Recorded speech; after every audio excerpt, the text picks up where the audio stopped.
Hello everyone, and welcome to a new episode of Gaming in the Wild, a video games podcast about games from the artistic, creative side of the tracks, from indie to AAA. My name's John, I'm your host, and on this week's episode, I have a special guest. It's a returning guest. It is Adam from Switch Indie Fix, who is going to join me to talk about Forza Horizon 5, but the featured game of the episode is Psychonauts 2. It's a game that has had some pretty glowing reviews and will probably be in a lot of end-of-year lists, and me and Adam both played it at the same time, and we kind of had a similar experience of it. We both liked the game, we both had a few issues with the game, but in the end we both agree that it's a very interesting one. And I think we were both taken by surprise a little by just how good Forza Horizon is as well, as people that don't necessarily play a lot of driving games, just trying it out because it's on Game Pass and discovering just how good it is. So I'm very happy to have had Adam on as a guest, and I hope that you enjoy our conversation. I will mention before that chat starts that this is a patron-supported show, so if you're a long-time listener or if you like what you hear today, you're very welcome to support the show on Patreon at patreon.com/gaminginthewild, where you'll find extra episodes and articles, sale recommendations, and patrons also are invited to the really lovely, welcoming Discord community around the podcast as well. And I would like to say thank you to the newest patron, Grant. Thanks very much to Grant, and thanks very much to all my existing patrons for supporting the podcast. It's patreon.com/gaminginthewild if you're interested in that. So with all of that said, let's move on to me and Adam's great chat about Forza Horizon 5 and Psychonauts 2.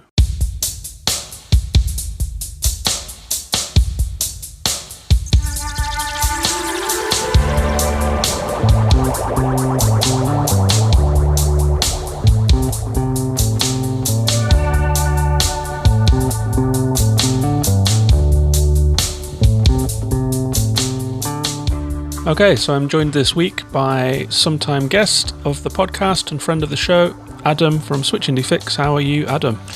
Hey, John. Yeah, I'm good. I was just thinking, I'm a bit like a London bus. I'm not on the podcast for a long time, and then all of a sudden I come along twice in a couple of weeks. So yeah, it's nice to be back.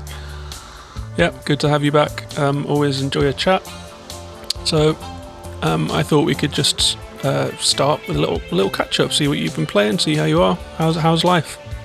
Yeah, it's good. It's busy as always, but yeah, I've actually kind of managed to get some gaming time in recently, which has been nice. I played through Sable quite recently after listening to the podcast about it. Yeah, really liked that game. Was really pretty game. Like, I think it had a few issues, especially when you compared it to games like Breath of the Wild. But yeah, really cool game. And then I just finished Man-Eater, the game where you play as like a shark, and you start off as a baby shark and kind of work your way up to become like a megalodon, which is kind of like the total opposite. Sable is kind of very relaxing and peaceful and artsy, and Man-Eater is just basically the same game repeated 5 times in a row. It's like, okay, go here, eat these people, and then move to the next area, and then when you get to that area, it's like, okay, now go here and eat these people.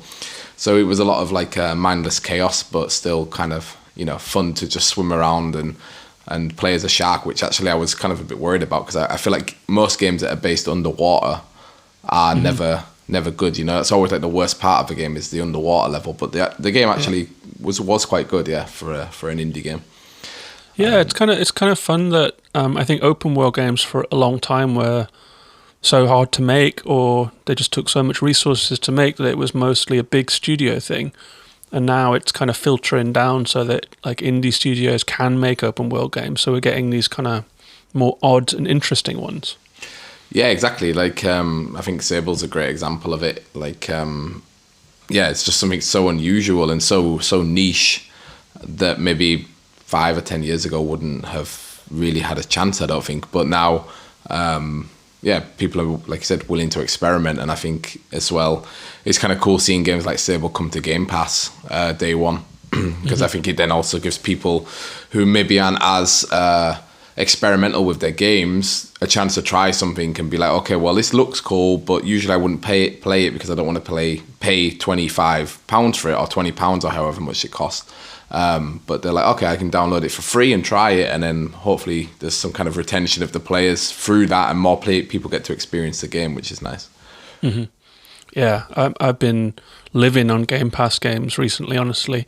I got a couple new consoles this year, so I've got the PS5, obviously, and the little Xbox, and I think I've spent most of the time since I got those consoles on the Xbox because of Game Pass, just trying stuff out. Mm-hmm. Yeah, it's the same for me. It's like I said, for me, I only have a Series S. I don't have a PS5 yet, but it's still that difference of just like usability. I think with being able to just start games and not have any loading time and having the quick resume, it's just these nice little things that you get used to that it makes it kind of hard for me to go back to play my Switch sometimes because I booted up after Sable. I really had like an itch to play Breath of the Wild, and kind of booted it up and was kind of sat here like, okay, we're loading in, all right, and then you get in and you have like the kind of slightly downgraded 1080p graphics, and I'm like, okay, yeah, this is starting to feel old now. Like, it's still a beautiful game, but the hardware's starting to feel old, and it's the same for me. Is playing the Xbox, playing Game Pass games. I kind of struggle to remember the last time I actually bought a game, because before, I was doing the No New Game Challenge. So, and since then, I think it was Death's Door is the only one I've bought, and since then it's just been Game Pass games and games that I already had on my Switch. Yeah, same here. I still habitually browse like PS deals and Deku deals and see what's on sale. Mm-hmm. But as I'm scrolling through it, I think the immediacy and the urge to buy something new, just to try something, it's kind of gone. When I'm looking at paying £20 for a game that's on sale even, or £30 that's half price, like major title, I'm thinking, do I really need to spend that? That's 3 months of Game Pass, and there's like 7 new games on there that I could just take for a spin. Like the urge to buy has really gone down for me a lot. Yeah, which I think is going to be like an interesting thing to see somewhere down the line, how Game Pass affects like player spending, because it was the same for me. I finished Man-Eater last night, and then I was like, okay, what game shall I want to start a game straight away. Like, I want to try something else. And I don't know if you know the name Alchemic Cuties. It's kind of a bit like, it's like if you imagine Stardew Valley, but you have like these pets that are slimes or like jellies or something, and it's the same kind of thing. It's like pixel art, like, what's it called, where you look down on the game? Isometric? No, not isometric. Like, like the old Zelda games. Okay, yeah, like a top-down Zelda. Top-down, yeah, that's right, top-down, yeah. And yeah, it looks really, really cool. But I thought it was on Game Pass, and then realized it wasn't, and was like, oh well, how much is it? And it was £20, and I was like, this game's going to come to Game Pass soon. Like, it was already I think it's like an exclusive on Xbox right now, and I was like, eventually it'll come to Game Pass, and I'm like, yeah, I'm just going to wait. And I think that's what's going to be kind of interesting to see, is like how indies are affected. If like their first kind of window of sales is less than it was before Game Pass, because people are speculating that, all right, I'm not going to buy it because it's going to go on Game Pass, and then if they actually go on sale, the first sale, if they're losing money because people are just waiting to go on Game Pass, and then I think that's kind of like the interesting question of the effect Game Pass is going to have on gaming is like, are people going to buy games day one because they're thinking it might come to Game Pass later on? Mm-hmm. Yeah, it's interesting, isn't it? I mean, these things happen sort of so slowly that you don't notice. Like, I remember like buying movies online to watch, or renting movies online to watch on Apple or whatever, and Netflix totally took care of that. I think I haven't downloaded a film for a year probably since I just got Netflix on the TV, like a little Apple TV box and stuff. And Game Pass is becoming the same. I think I must have been buying like a game or two a week at some point, just like if something was down for a $5 or a $10, just take a little risk on it, and that's just completely stopped, to be honest. Like, I'm just not buying games at the minute. I mean, there's things like Unpacking that was on Game Pass, and Ring of Pain, which I covered last week, and I hadn't really heard of those games, but they just popped up, and that was my game for that week, and then before you know it, there's more.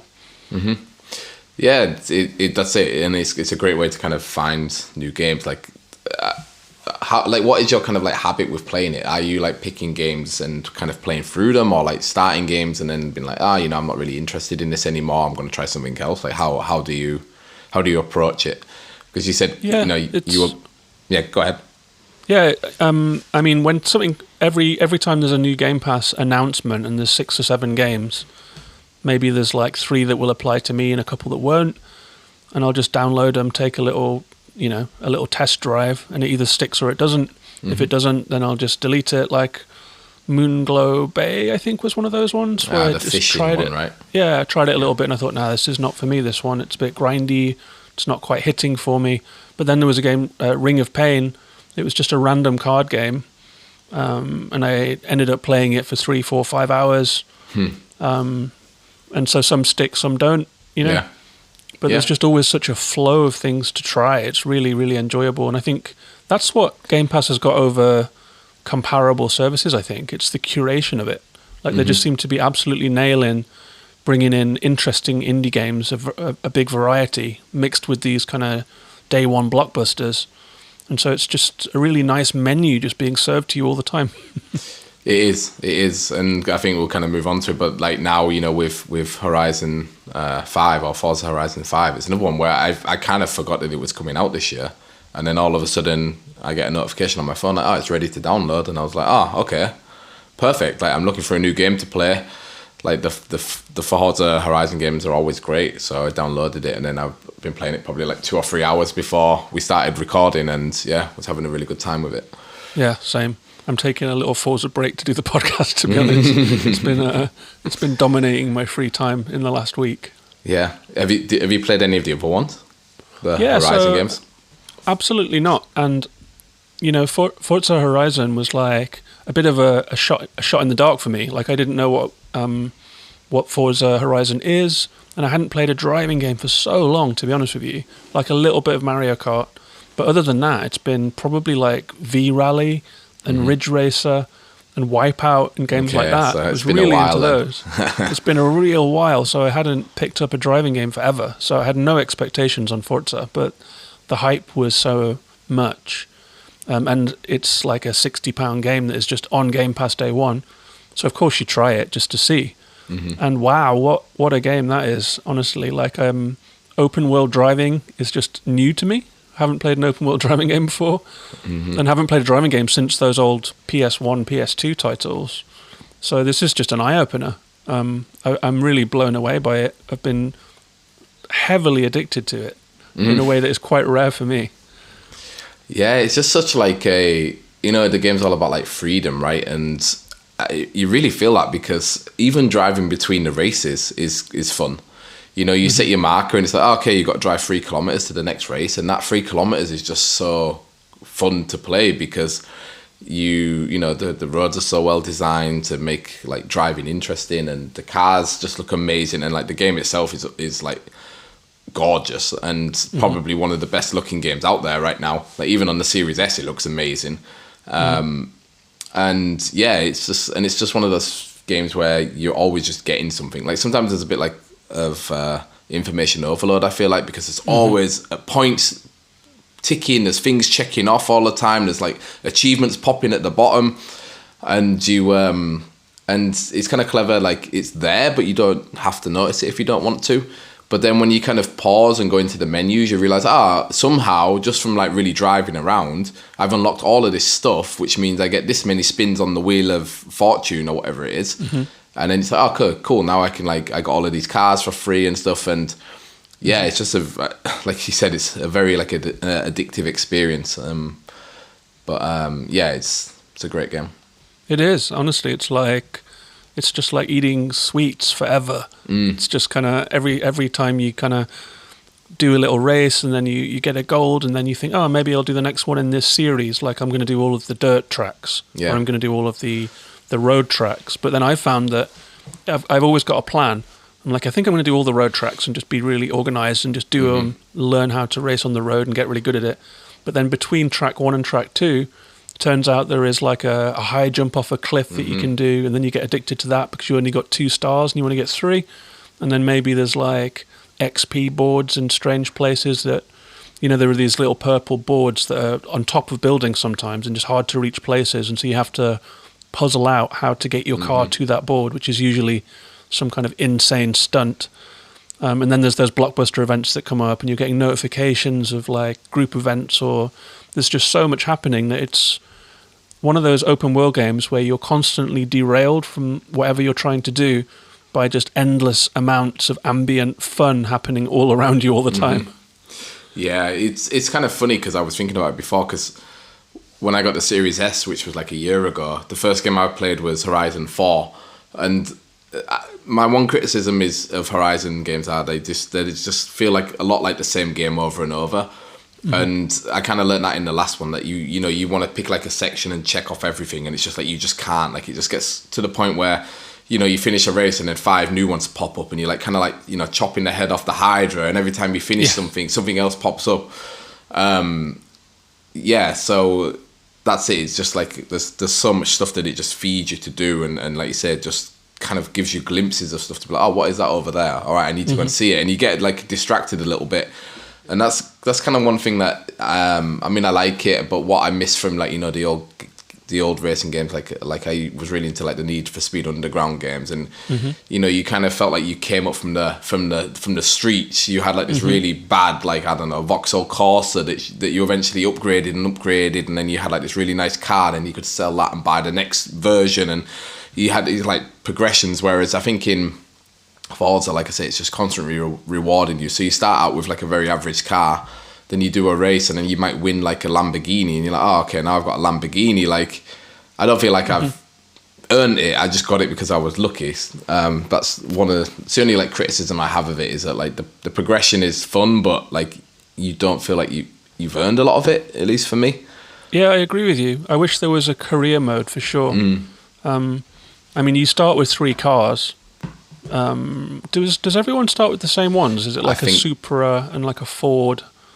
And it's like you choose, right? Yeah, there's a Supra, the 4x4, whatever that is, and then there's like a Corvette kind of like supercar looking. Right, you start with a supercar. Yeah, exactly. And I think on my 2nd or 3rd spin of the wheel, I won some random race, spin the wheel, got a Ferrari Enzo.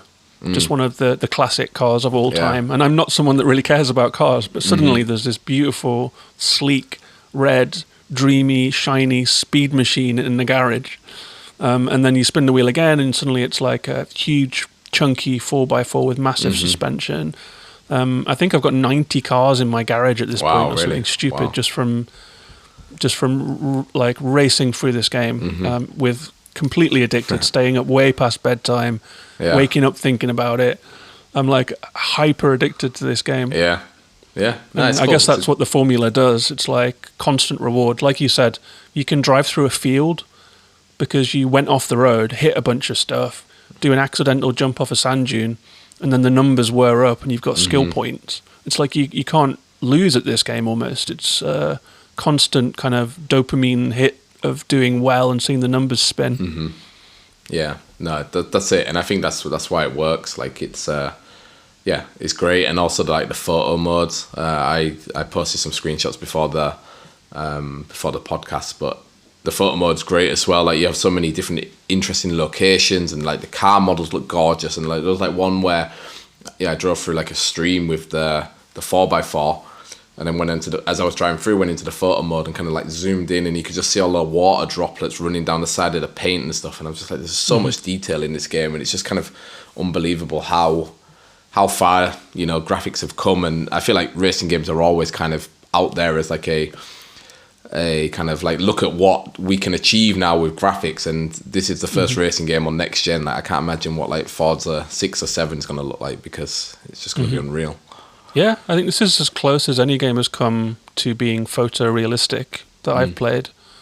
Yeah, me too. It's like watching racing footage as you're racing around Mexico, and they've just compressed Mexico, taken all the different landscapes and put them in a kind of a sandbox that you can go and explore, like white sand dunes, jungle, swamp, road races, cute little towns, an active volcano that you can race up and down. It's just like a beautiful landscape, and this open world format where there's something around every corner. There are like hundreds of icons everywhere. You can just choose what you want it to be. And so it really nails that, like you said at the start, feeling of freedom, massive variety. It's like, this could have been 5 racing games. It could have been a dirt racing game and a road racing game, but it's just all of them put into one dreamy package with a bow on top. Yeah, I totally agree. And I think for you as well, if you ever, I don't know, have time where you want to play another racing game, if you check out Forza Horizon 4, because that one's based in the UK, so it's kind of also, it has like this kind of touch of home to it, like like there's like a mini version of Edinburgh there, and then it has like the Dales and the kind of the moors of Scotland, and then like the coastline, and like, yeah, it's really, really beautiful. Yeah, I'm a total convert, and as someone that, I mean, this show is supposedly about indie games, artistic games, creative games. To be completely sucked into just the biggest, shiniest, most kind of it's, I don't know, it's like comfort food, right? Like the nights are getting darker and winter's kind of starting to set in, and it's like, okay, this is just a game that you can just really just sit back and just play and just enjoy. Like there's no obviously it's a racing game, so there are times that you lose a game, but even if you come second or third, you still get all of the blinking lights and the level going up and the cars and everything. Like it's just so much of a reward, and it's just such a nice, easy game to just sit and play and kind of marvel in how beautiful it looks. Yeah, it's a total treat. I'm absolutely converted, and I think I'm actually looking forward to Horizon 4. A couple of other people have mentioned the landscape, and especially nostalgic and fun for people that are from England, obviously, because it's the home country. It did make me wish that there would be an Iceland one sometime. Yeah, maybe black there beaches will be. And highlands, and like this place is nuts for landscapes to race through. Yeah, Iceland would be a great shout. Yeah, but yeah, that's been a treat. Yeah, and so from Forza Horizon 5, which seems to be like smashing it out of the park with reviews as well. It's on a 92 on Metacritic, and I've not seen a bad word about it really. I wonder if it will come into the Game of the Year consideration. I hope it does. Like I think like Xbox, I think they're gonna have a strong year this year at Game of the Year, because they have Psychonauts 2, they have Forza Horizon, and maybe even Halo gets kind of lumped into that, depending. I don't know when the cut-off is for Game of the Year. But the only one bit of criticism I saw was that stupid tweet about the guy with the dog. Oh yeah. Yeah. Other than that, it's all been positive. That was hilarious, honestly. Yeah, honestly. If you haven't seen it, this is a tweet where someone they posted a little video of their car just doing donuts in a car park or whatever, and there's a dog running away from them, and the complaint was that the dog's paws aren't distorting the puddles that it's running through, and that it's not behaving like a realistic dog. And I mean, if that's what you fixate on, if that's your takeaway from this game, then honestly, I don't know where that comes from. Like, there's a whole world to explore, and you're like, yeah, this dog's rubbish. Yeah. I don't know. I don't get it. People have too much time on their hands, I think that's the problem. Yeah. But yeah, another Xbox game. And the reason that we were going to talk today, we've talked 20 minutes about Forza because it's just mind-blowingly good. But the main game that we were going to talk about today is another Game Pass game. It is Psychonauts 2 by Double Fine.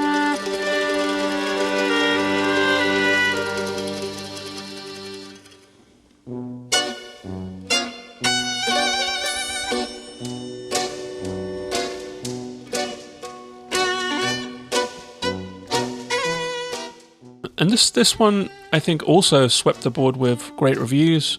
A lot of people were giving it kind of instant Game of the Year shout-outs and stuff, and I think it will probably feature strongly. But this one came out, it's by Double Fine, it's out on Xbox One, X and S, it was Game Pass Day 1. There is a PC version, and then it came out on PS4, apparently because it was a Kickstarter. No one thought there was going to be a Psychonauts sequel, a bit of a cult classic platforming game. A psychonaut is like an astronaut, except they go into people's minds instead of into outer space. And they're kind of like X-Men secret agents with telekinetic psychic abilities. They go into people's minds to solve problems and to take out missions and stuff. The initial one came out 15 years ago. And then, to the surprise of everyone, it was crowdfunded. It hit the goal. And I think probably to the surprise of Double Fine has really blown up much more than the first one ever did. But Double Fine describe it as combining quirky missions and mysterious conspiracies. Psychonauts 2 is a platform adventure game with cinematic style and tons of customizable psychic powers. And I describe it as a mind-bendingly imaginative action platformer with a fun cast, varied gameplay, psychedelic visuals, and lots of charm, humour and style. On Metacritic it's sitting between 87 and 91 from the critics, and I was a little bit surprised to see that the players' rating is lower. It's between 6.9 and 7.5. That's mixed reviews, which is really surprising. How Long to Beat has it at 14 hours for the story, 19 for extras, 26 for completionists. My playthrough was 16 hours, and I played it on an Xbox One, and it actually performed quite well. There was a little bit of glitching and stuff, but I've taken it for a spin on the next-gen console, and it looks really good. So yeah, what did you make of this one? Did you play Psychonauts 1, or were you one of the many people who came in for the sequel? Yeah, no, I honestly didn't. I always used to get Psychonauts and Scribblenauts mixed up, or whatever it's called, the other game, because yeah, I guess like you said, it had this kind of cult classic status back on the original Xbox, and yeah, Double Fine in general, I think they, like you said, I think maybe they've been a bit surprised about how well this game has done, because they've never really had like a huge hit of a game. Like their games are always kind of successful, but when you look at like, you know, you watch interviews with Tim Schafer, it always kind of feels like, you know, the games always do just enough that the next project can be funded, and this, I feel like, is the first game that really seems to have just exploded, and maybe that's because of Game Pass. Like people were willing to give it a try because it was free on there. But no, like I'd never played it. I'd never played any of the spin-offs because I think there was one spin-off before it. I just also kind of got swept up in the hype of what people were saying, and mostly that people were just saying that it's like a total different game to any kind of other platformer game that's come out like recently, which kind of drew me in, because I feel like, especially with 3D platformers, they all kind of fall into a similar camp of, okay, here is a hub world, here is your ice world, here is your fire world, here is, I don't know, a jungle world, here is the ocean world. Go there, collect this stuff, come back, unlock the next world. So I was kind of interested to see how it was different to that, because generally I'm not like the biggest fan of 3D platformers. And yeah, I mean, it is totally different. Like it's totally something unique, and it's very story heavy, which is sort of unusual for a platformer. I think a good way to describe it is like it's very like meandering. Like it kind of starts at one place and then takes you on a very long-winded kind of journey, and then eventually you kind of circle back round to the start or to the end of this arc. And the way it does that in the game is quite interesting, because you are going in and out of these people's brains, and the fact that their brains means that these worlds are so completely like random and just unusual. Like especially when you they're like dream state worlds, aren't they? Yeah, it's just like people's psyche, what's going on inside them, and and the fact that it plays along, like, you know, with these themes of like mental illness, and how, you know, different people have different perspectives on the world and on perspectives on different people. Like there's one of, I can't remember what it's called, but there's one of the skills that you have where you can kind of go into someone's head and see yourself, and it's like everyone views you differently, which is kind of interesting, and it's kind of, you know, it's kind of like a little like Easter eggs, and the main characters view you differently to kind of like, you know, NPCs, but it kind of is really interesting like that. And yeah, it's definitely for me the variety of the levels was my favorite part of the game. Because they are just so like random and sometimes a bit like off-putting. Yeah, there's some crazy visuals in this game. I mean, it sets you up for it from the start, doesn't it? Because you start off in what looks like a very grey office environment. And I hadn't played Psychonauts 1 either, and so I didn't know what I was getting myself into, and I didn't really know the backstory, so I was coming in blind, really. And it took me a while to orientate myself in the game, actually, because I think it gives you a short intro at the start that kind of is a refresher on what happened in Psychonauts 1, a 15-year-old game, which I'm guessing most of the people who played Psychonauts 2 haven't played. And so it's pretty much like a new franchise, in inverted commas, for me. But it turns out that this grey office, which is supposed to be the Psychonauts office, is actually a mission in someone's mind. The Psychonauts have created a construct in the mind of someone that they are investigating. So it's all taking place inside the head of this crazy dentist guy, Dr. Loboto. And as the construct falls apart as he comes through the level, and so they're trying to trick Loboto into revealing a secret, but he realizes what's happening, that this is all a kind of a psychic projection.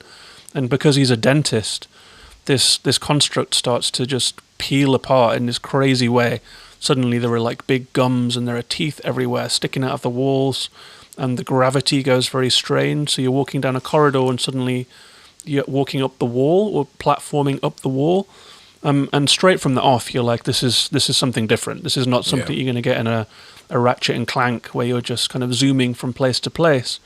And I actually played this one fairly close to off the back of Ratchet and Clank, which is a much more traditional Pixar, glossy, shiny, fast-moving action platformer, and a very, very good one. But even from that first level of Psychonauts 2, when I was suddenly falling through like a well made out of teeth with this insane gravity and really strange mechanics going on, and like Burton-esque strangeness to the whole thing, I was like, this is very different. This is like an art movie compared to, it's like The Nightmare Before Christmas as compared to Frozen with Ratchet and Clank. You know what I mean? It's got so much character and charm, and it really just jumps out of the screen at you. Yeah, 100%. Like that's what I was gonna say. That first level is like a mix of Inception and A Nightmare Before Christmas, because it's just and it kind of like it sets the tone, I think, for most of the game. Like I feel like most of the game is like that, and you kind of get in straight away, and also I think depending on what your expectations are, you aren't expecting that at all. You think like, okay, it has these kind of quirky graphics and whatever, but it's like you said, how it plays with physics and kind of just totally surprises you, and that's it, like them trying to trick him and him realizing and waking up and it kind of just all falling apart. It's just like a really cool thing for me. Like it's just something that you don't see really in video games at all. But yeah, it's like, it's a great start. It gets you into the game. And I think when you said about like the Metacritic review, I think like I personally think like the user reviews is more accurate than the critics. Like I feel like the critics it's kind of like what sometimes happens with movies, right? It's like the critics really like a movie because it seems to be different and artistic, but in reality the content of the movie is like okay, but they give it a really good score. And I think that's kind of what Psychonauts is like too. Is like this starting scene is just incredible and just really just gets you into it. And there are also some really other like memorable points throughout the game where this kind of stuff happens. But the actual like moment to moment gameplay of the game is usually just quite generic and quite like, okay, this. I like watched some videos on the first game and I was like, okay, the gameplay looks the same. Like what you were doing is exactly the same that you did 15 years ago. Like there's not really too much different. And I think that's why it's maybe a fairer score would be like a 70 or a 75 than a 90 or 95. Mm-hmm. Yeah, I went through a bit of a journey with this one as far as what my impression of it was, because like you say, that first level is mind-blowing, really. I really felt like I'd seen something that I hadn't seen before. And so my opinion on this game was really high. And after you come out of that first level, you move into the real world. So the game is kind of split up into real world sections where you are Rasputin Aquato. You're a 10-year-old who has somehow managed to get brought into the Psychonauts because you're like a psychic, powerful X-Man genius 10-year-old. And you scrape into the intern program at the Psychonauts HQ. And so after that toothy dentist level, where you're trying to kind of unravel a conspiracy, you get back to the Psychonauts HQ. And one of my favourite parts of the game, actually, I think the first half of the game, I was very, very high on it, because I loved that dentist level, and I loved the hub. The hub world of the Psychonauts HQ is like this amazingly designed kind of Thunderbirds-like secret headquarters with just lots of interesting people everywhere, lots of interesting NPCs to talk to. You can overhear conversations between people that work at the Psychonauts, and it's like a cartoony secret agency. And everything is like curved in design. It's all very kind of 70s, and architecture is beautiful and strange. And it really feels like you're in a great adventure. And as the game expands from that hub world, you get access to an open world section with a lake that you can explore, an open world forest section where you can climb trees and interact with the animals and do all kinds of really interesting, fun things. And so from that dentist level and the hub world and the open world, I was like, this is great. This is a smash hit, home run of a game.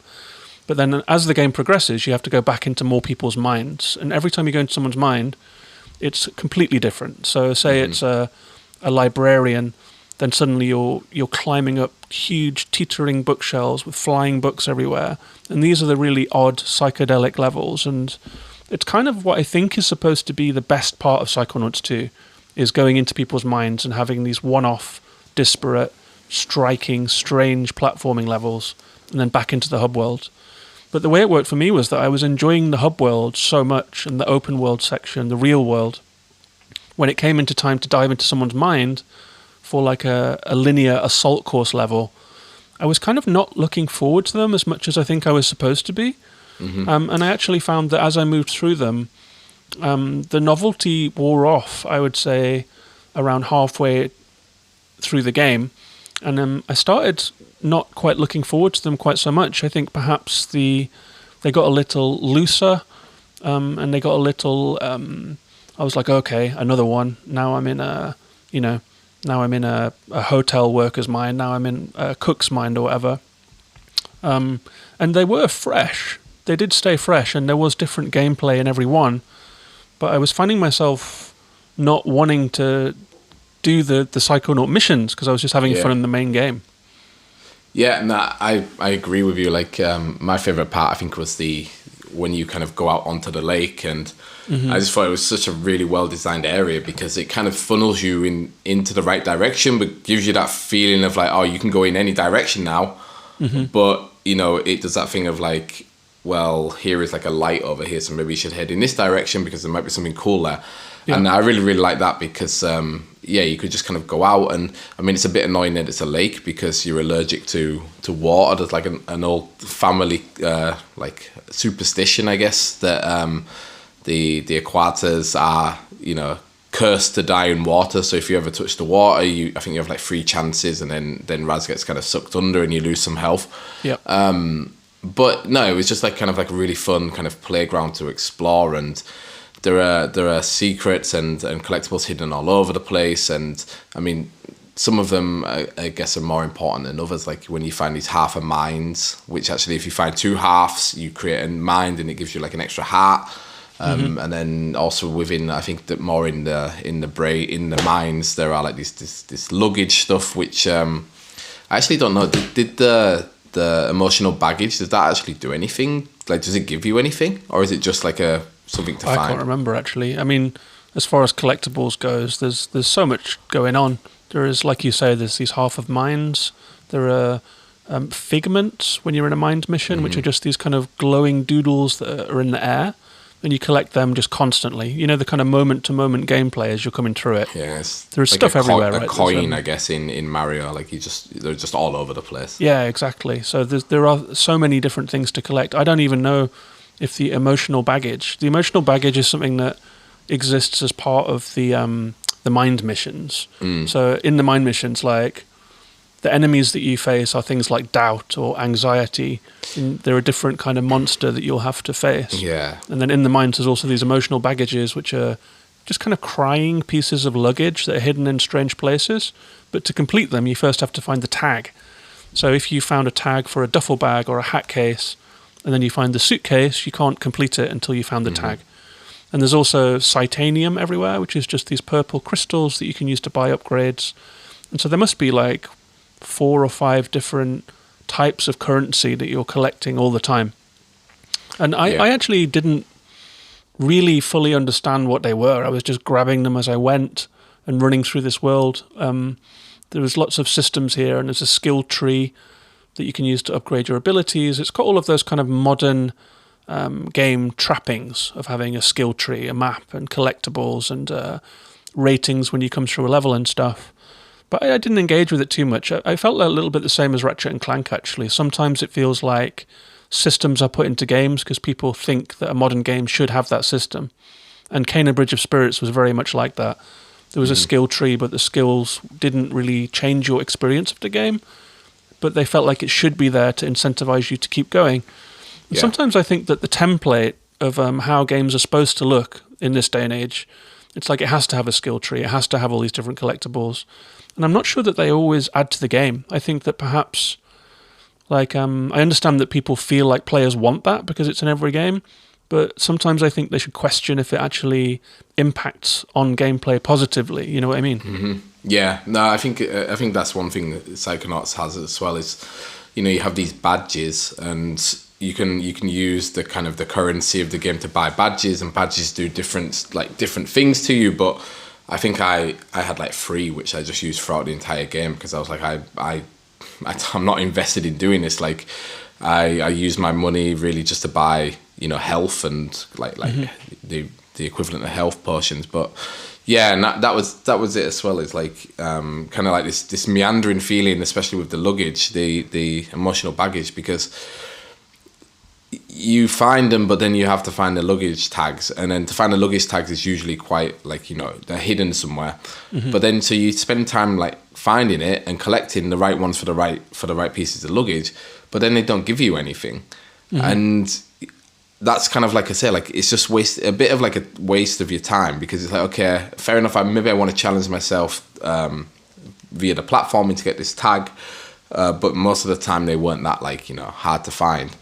And it's just like such a cool idea that you have this, you're in someone's mind and you have emotional baggage there, and it's kind of like visualized as a literal baggage that is overly emotional. That's like really, really cool. And also the enemies as well, like the regret and all of these different emotions, like I can't remember what they were, but also how the character like judgment. I remember anxiety a lot because the screen goes kind of, you have like a kind of a visualization of a panic attack where you can't see what is around you.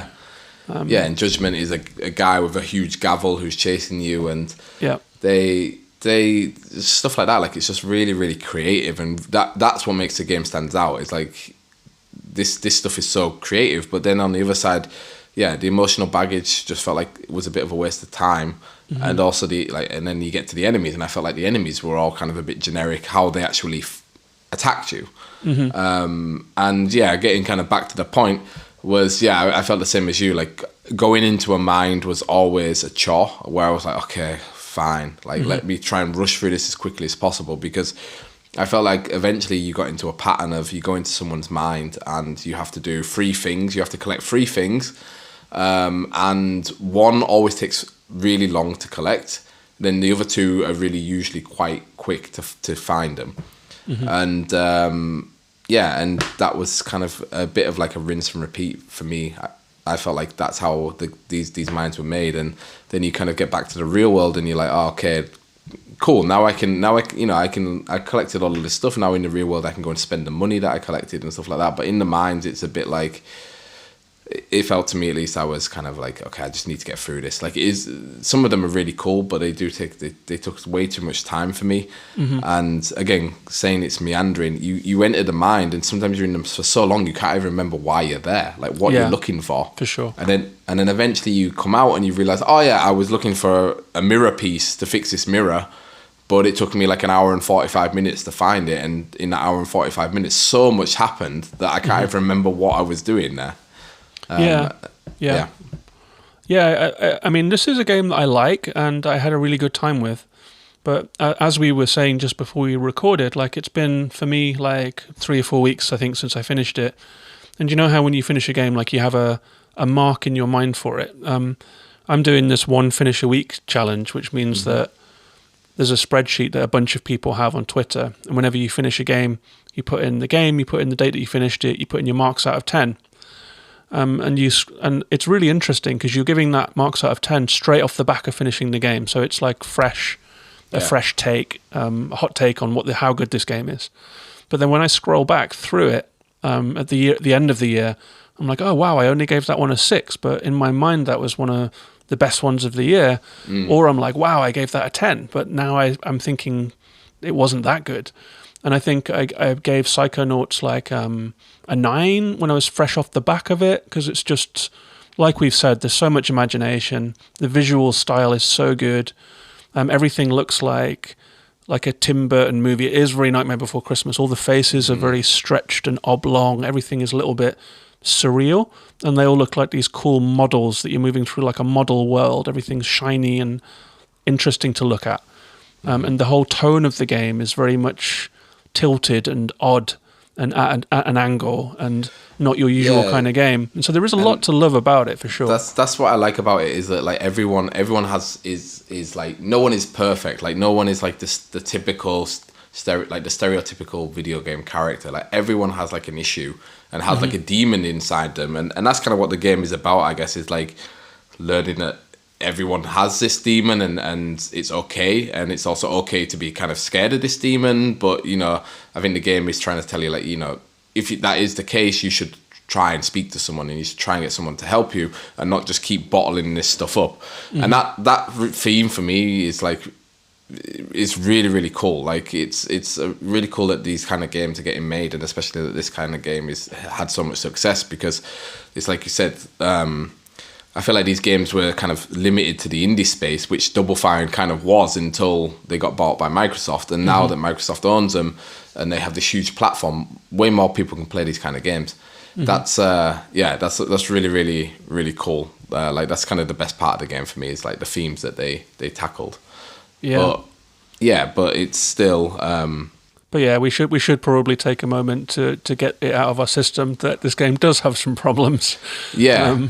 So for all of the praise that we've just laid onto it, and I would say to anyone that's got Game Pass or to whom this game sounds interesting, definitely give it a try. But for me, after that brilliant open world section, that kind of beautiful lake, the forest, it felt like a sense of freedom, a great sense of there being something interesting absolutely everywhere. But once you've cleaned out that open world section, you're down to just some mind missions that will see you through to the end of the game. And so the back half of the game is a lot of those mind missions. And once you've, as you said, kind of gotten the flavour for them, they do start to blend together. And by the end of the game, I was feeling like it was actually a real chore. So my initial 10 out of 10, my initial kind of high hopes for the game. And there are some very good levels mixed into those mind missions. I mean, one of the best parts of the game for me was you go into the mind of a musician and you have to help him put his band back together. That's the overall story. But you're going through this kind of psychedelic 1960s kind of Pink Floyd imagery, acid rock music festival with a great soundtrack and all of this bright colours and stuff.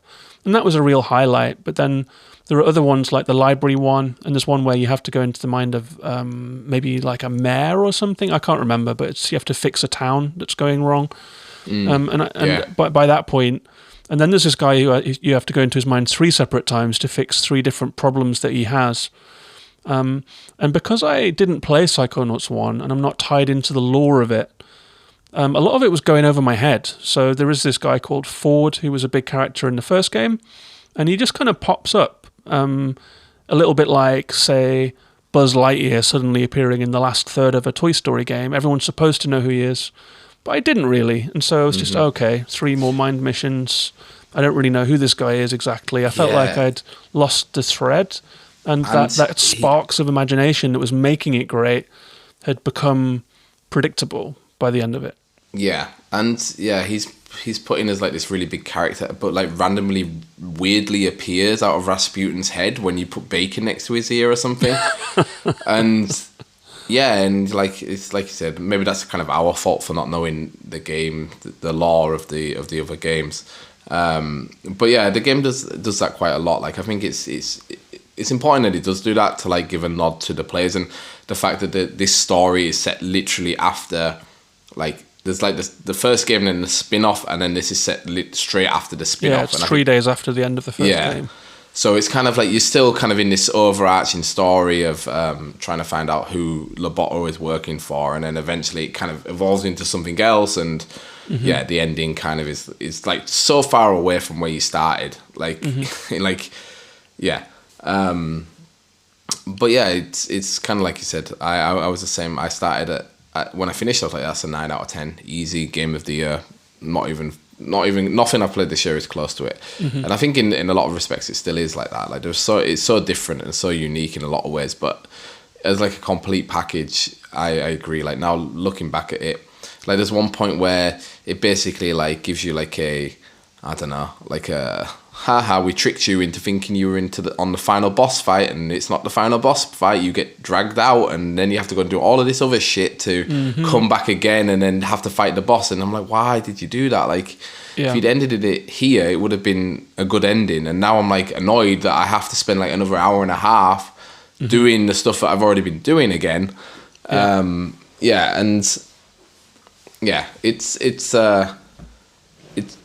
It was really good, and like to be honest, that last hour and a half was also, I think, the worst part of the game. Like it's where you have to go into Bob's brain, and is this the museum? No, it was it's before that. The museum where it tells you the story of the country, right? Gravolia. Before that is where you have the floor is lava kind of levels. Right. And he's the bulb, and he's flying around, and he kind of creates a gap in the water, and then you have to jump before the water closes. Yeah. Honestly, this was annoying. Yeah. That was kind of like a make or break part for me. Where I was like, this. I think if I hadn't done this no new game challenge before I played this game, I would have just been like, I'm not playing anymore. Right. This is not fun anymore. Yeah. But yeah. Yeah, it loses its way for sure. I was very ready for the ending. And just when I was most ready for the ending, and I thought, okay, this is it. This is the final boss fight.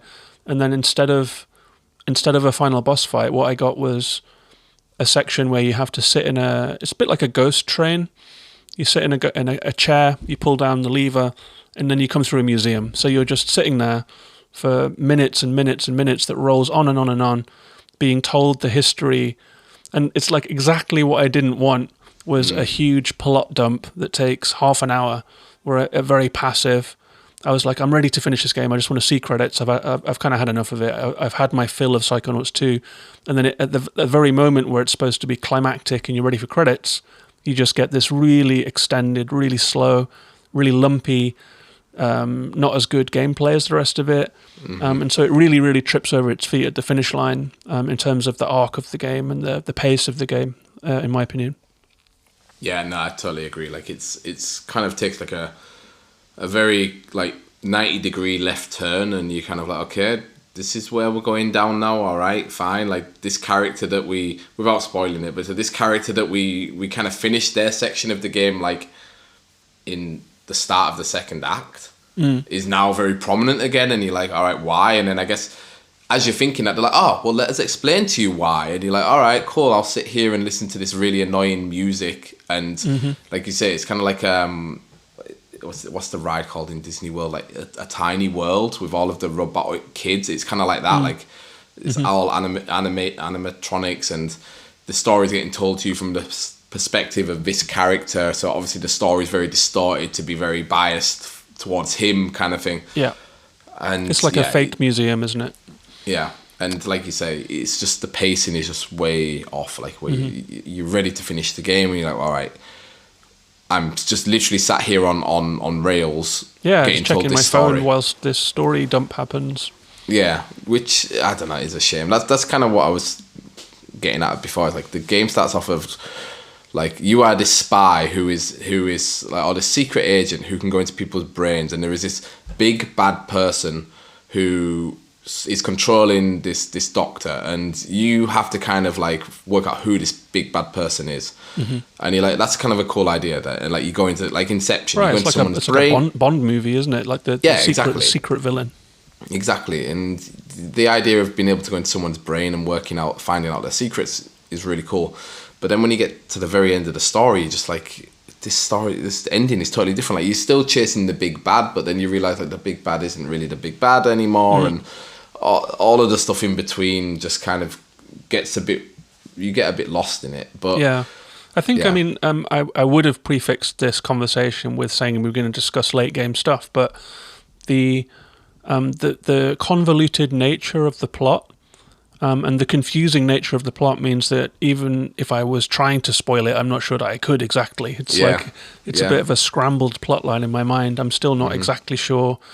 There were kind of, reveals and surprises and hard left turns and stuff. And I think I was a little tuned out in following it. I think we are taking a big dump on this game that we both quite like, but I think that's why we're doing it, because we both like it so much. It's like this part was so annoying that you're like, why did you do it like this? You could have had like a really not perfect, but great game. Yeah, tight game, but it's not at all tight. It's like all over the place. It's really loose. I think that the fact that it was a Kickstarter for a game that no one expected to exist ever means that perhaps when Psychonauts 2 was conceived, it was like a present to the fans. And that's how it was envisioned. It was like all of the people that loved our game, we're going to give you this beautiful continuation of the story that you loved. But what's happened in the meantime is that 15 years have passed. There are people playing this game who weren't born when Psychonauts 1 came out. The percentage of people who played Psychonauts 1, I think I saw somewhere that there was a quiz, a poll, and it was 17%. So that means like 83% of people that are playing this game have no idea what the Psychonauts are. And unfortunately, the way that formula works out is that the game is intended to be a present to the fans, has blown up into reaching a whole new bunch of people, but wasn't ever conceived as being a way into Psychonauts that's going to tell you carefully who each character is, be very clear about what's happening. So there's a lot of assumed knowledge that 83% of players don't have. And so what you're actually being served is like a succession of plot points that are kind of meaningless to you, because even if you scrutinize the opening introduction, which no one really does, right? It's like a couple of minutes at the start that catches you up, like last week on Psychonauts, this is what happened. But that's gone out of your mind by the end of the first hour of the game. There's just so much going on. Yeah. And so the finer points and plot details, and even major plot details, I felt like flyby after flyby with me, and I'd kind of tuned out of the story by the end, which I think is perhaps why, along with the gameplay getting less fun and more predictable, by the end of the game I had really tuned out of it. And so I'd come in and loved the beginning. I thought it was 10 out of 10. I've been down to some real low points where I'm like, I wish this would just end. And so trying to kind of balance that out and get a fully formed opinion on this game, it's an unusual one for those reasons, I would say.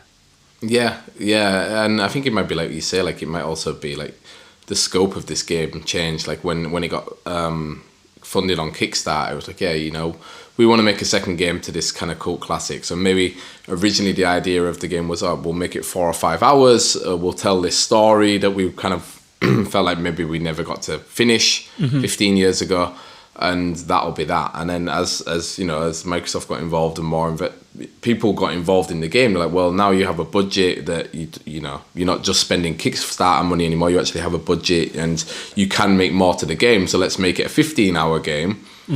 And I think maybe that kind of shows, like, if the game ended after like maybe 7 or 8 hours, a lot of this stuff would have just been chopped off, and maybe, like I say, you would have kind of kept to that original idea that you are these superheroes or these spies or whatever going to fight a bad guy. And I think if they just had like a more of a like in Ratchet and Clank, they have the whatever he is, the bad guy who's on all the adverts, evil right? Emperor guy.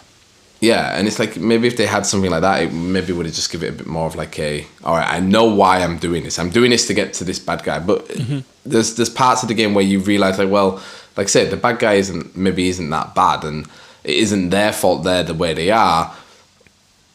And and all of that extra time has been added on, and some of it isn't as good a quality as it is at the start of the game.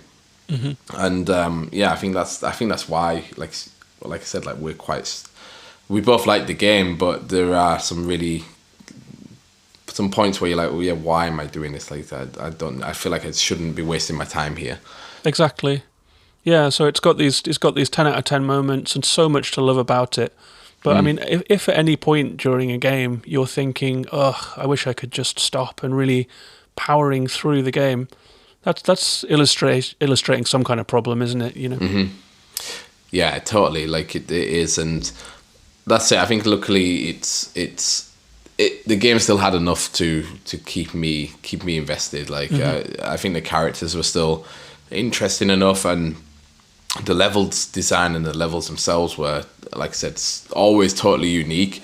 So I was kind of always looking forward to seeing what was coming next. But actually, like you said, the gameplay was a bit kind of like, all right, let's just get through this as fast as I can, and hope that the next section is going to be a bit better. Yeah. And I do feel a little bit bad because I still think it's a good game. I still would recommend people play it, but I ended up sticking in my craw a little bit. But I have tweeted out about that. Just said that I feel like this game was too long. I feel like it outstayed its welcome.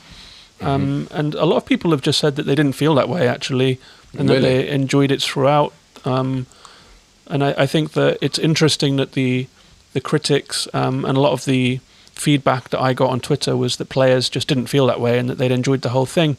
But you and I both think that it stumbles towards the end at least, and that user score being lower than the critic score, I don't know. It's a tough one to judge honestly, because I'm really happy that it exists. I had a good time with it. I've just got a big shopping list of problems that I'm just venting a little bit now. Yeah, it's like I said. I think for me. I don't think it's in my Game of the Year contention anymore. After like kind of sitting back and kind of taking another look at it. But it is definitely still like a very unique game, and I think we also had a very similar like experience playing it, where we played it quite a lot and then took like a little break and then went back and played it again. Because I was also the same for me. I was playing it and then went on holiday, and then after the holiday came back and finished it. And I think that was the issue for me, is like I remember it kind of slowing down and getting a bit like, okay, what am I doing again here, before I left.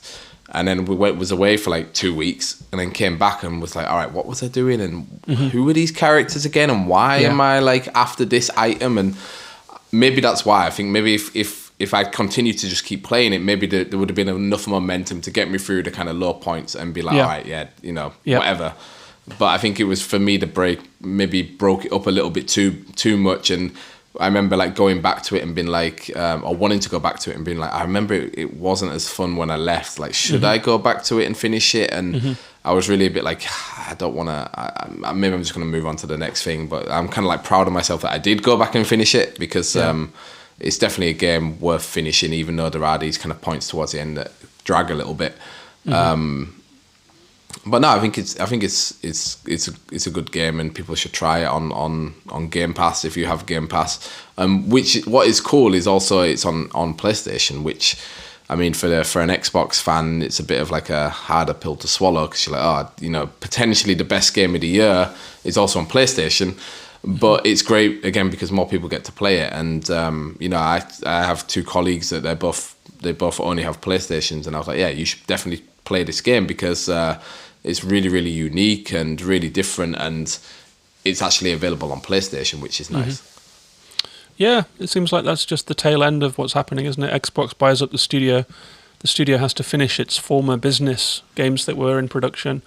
I mean, to circle back to the very start of our conversation, the reason that I haven't played Deathloop, which is a game that's definitely going to be in the Game of the Year chats that are all starting up right now and getting interested. People start to review what they've played in the year. I didn't buy Deathloop because, is it Arcane or Bethesda or someone that Xbox now owns, and so it's going to be on Game Pass within a year. So I think Deathloop is one that I'm just going to have to skip and miss out on for the Game of the Year conversation, and then hit it when it comes onto Game Pass. No, that's it. You're right. Like, and it's, I don't know, it's an interesting for the industry. I think it's kind of interesting that Xbox is willing to play nice with Sony and Nintendo. Like on Nintendo, they put like the Ori games, which I guess aren't. I think they're published by Microsoft, but they aren't. Moon Studios isn't owned by them. Not yet. Not yet. Yeah, it would be cool though, because they're based in Austria, so it's like in Vienna. So maybe would apply for a job there. But it was kind of surreal to see the Xbox Studios logo flashing up on a Switch screen. Yeah, Yeah, and same with Deathloop, that they, I guess it was already signed and sealed that they had to put it on. It was exclusive to PlayStation first. But I think in general it's good for gaming because more people get to play more games, which is nice. It's not really forcing you into buying a console because that's the only place you can buy something now. It's like, especially with Game Pass as well, if you have a PC, you can pretty much play everything on a PC. And Xbox seems to be kind of comfortable with that, which is nice. Yeah. Like I say, for me, it's getting a bit annoying now with Sony because you can't get your hands on the PS5, and it's like, okay, there are all these really amazing looking games, and to be fair, most of them are releasing on PS4 as well, but I'm like, I don't want to play these games on PS4 anymore. I want to play on a PS5, but I can't get one, so yeah, I think I'm completely not invested in console war stuff. No. If games are available on as many platforms as possible, it's fine by me. Yeah, same here. But yeah, have you got any final thoughts about Psychonauts 2? No, other than just like I said, it's a very strange game, which I think is great that it has had such a reach as it has, because I think there was a really hardcore audience for the original one, and obviously they really wanted the second one, and that's why it got kickstarted. But I think it's just really cool that it seems to have gotten in. So many new people have got to experience it probably because of Game Pass. And like I said, the themes of the game are, sometimes a little bit uncomfortable, but I think it's very important that games talk about these kind of things because, gaming shouldn't just be about, generic blockbuster-like stories because that sells. It's like there should be space for these games to touch these topics.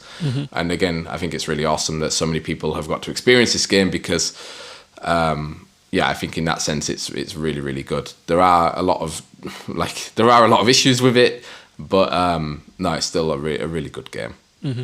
Yeah, well put. I think you described the themes of the game really well there. That was nice to hear. Yeah, good game. Well, thanks very much for being on the show, Adam. Good to talk to you as always. Yeah, thank you very much for having me. It was a pleasure to be back. And where can people find you if they want to track you down on social media and chat to you? Yeah, so nowadays it's just on Twitter at SwitchIndieFix. If you want to get in touch about Psychonauts and tell me I have some bad takes on it, feel free to do so. Otherwise, I'll be playing Forza Horizon. So maybe see you on the streets of Mexico. All right then. Maybe we can have another chat around end of year and see what your games of the year end up being. Yeah, I think that would be really cool. For me, it'd be an interesting list this year because most of the games I played are really old ones. So it'd be nice to chat again. All right then. Thanks, Adam. Take it easy. Yeah, thanks, mate.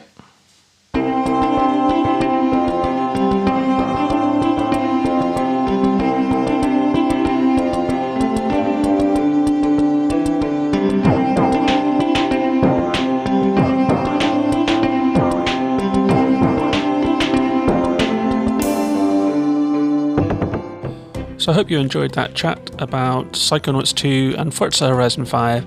It's always a pleasure to catch up with Adam and see what he's been playing. So thanks very much to Adam for being a guest, and thank you very much to you for listening. I do feel a little bit guilty after that chat that I spent quite so much time pointing out the flaws of Psychonauts 2. It is a really good game, and I do get a little racked with guilt if I feel that I've been too negative. So I hope that you did enjoy the show. If you would like to tell me what you thought of Psychonauts 2, please do come and say hello on social media. I'm on Twitter at Gaming in the Wild. I'm also on Twitch, YouTube, Instagram, and lots of other places too. But Twitter is where you can find me chatting about games most of the time. You're also welcome to come and join the show's Discord server. If you've gotten to this closing part of the podcast, then I hope that you did enjoy it. It's patreon.com/gaminginthewild if you would like to become a supporter of the show to get those extra episodes and to join that fun community. So thanks very much for listening. I'll be back next week with a new episode. This has been Gaming in the Wild. I've been John. Take care of yourselves and each other, and bye-bye for now.